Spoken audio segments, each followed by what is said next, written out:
Sir क्या कहेंगे दानापुर नगर परिषद के 1 से 40 के वार्डों में प्रधानमंत्री आवास योजना के तहत अब तक कितने लाभार्थियों को लाभ मिला है सर? जी अभी तक जो है 5 फेज 4 फेज यहाँ संचालित हुए हैं। 4 फेज में टोटल 450 अप्रूव्ड लाभार्थी हैं और 450 अप्रूव्ड लाभार्थियों में 450 को वर्क ऑर्डर दिया जा चुका है।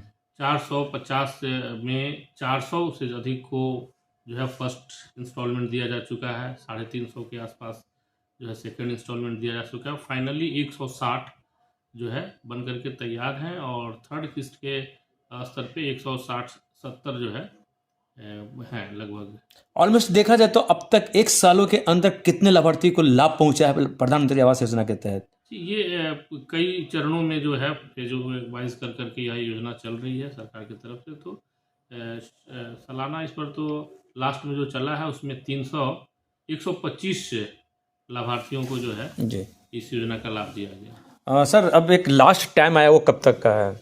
जी हम लोग इसको कैंपेन मोड में जो है करा रहे हैं। सभी जगह जो है कई जागरूकता के अभाव में या समय अभाव में कई लाभार्थी जो है अंतिम में अपना वो किस्त नहीं उठा पा रहे हैं छोटे छोटे काम में। तो हम लोग एक टीम बनाए हुए हैं जो टीम जा करके उनको प्रेरित उत्साहित कर रही है कि जल्दी से वो अपना काम खत्म करके समाप्त करके जो है अंतिम रूप से अपना चूँकि वो किस्त उठा लें। क्योंकि अब हाउसिंग फॉर ऑल अर्बन योजना का जो है सेकेंड फेज स्टार्ट हुआ जा रहा है। मतलब एक अलग तरीके से एक अलग नियम के साथ साथ जो है सर्वे का काम शुरू हो चुका है। इसलिए सरकार का और हमारे विभाग का स्पष्ट निर्देश है कि पुरानी जो फेज चल रहे थे उसको पूरी तरह से जितनी जल्दी हो सकता है बाइंड अप शट आउट किया जाए। कर लिया जाए। नए नियमावली में क्या है ऐसा कुछ? नए नियमावली में भी कमोबेश उसी तरह से है जैसे पहले होता था। उनके पास अपनी ज़मीन होनी चाहिए और 3 लाख से कम की आय होनी चाहिए और भारत के किसी कोने में उनका अपना पक्का मकान नहीं होना चाहिए।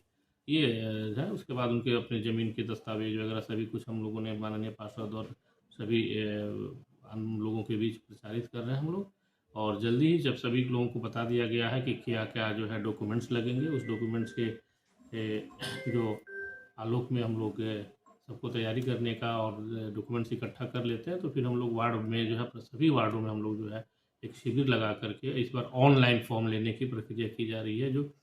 जो लाभुक होंगे उनको एक OTP जाएगा। तो इसीलिए हम लोगों ने कैंप मोड में वार्ड के अंदर ही इसकी व्यवस्था करने का प्रयास हम लोग कर रहे हैं कि वार्ड के अंदर जाएं लाभार्थियों के पास जा कर के उनसे जो है, क्योंकि उनसे OTP लेना होगा तो फ़ोन पर या फिर कार्यालय में बैठकर OTP लेना संभव नहीं होगा।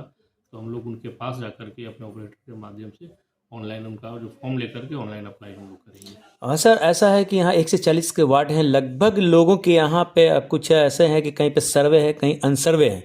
लोगों के कन्फ्यूज़न होता है कि अनसर्वे प्लॉट तो अनसर्वे प्लॉट में नहीं मिलेगा या फिर मिलेगा, वो क्लियर कर दीजिए सर। आप चैनल के माध्यम से लोग जानना चाहेंगे।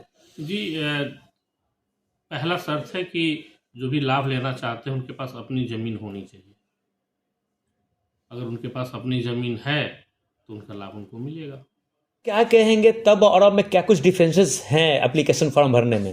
जी लगभग सभी कॉलम्स जो हैं पहले वाले ही हैं, लेकिन इसमें जाति प्रमाण पत्र, आय प्रमाण पत्र जो 3 लाख से कम का होना चाहिए और आधार जो मोबाइल लिंक जो है नंबर होना चाहिए। क्योंकि आधार नंबर मैंडेटरी है, जमा करना अनिवार्य है।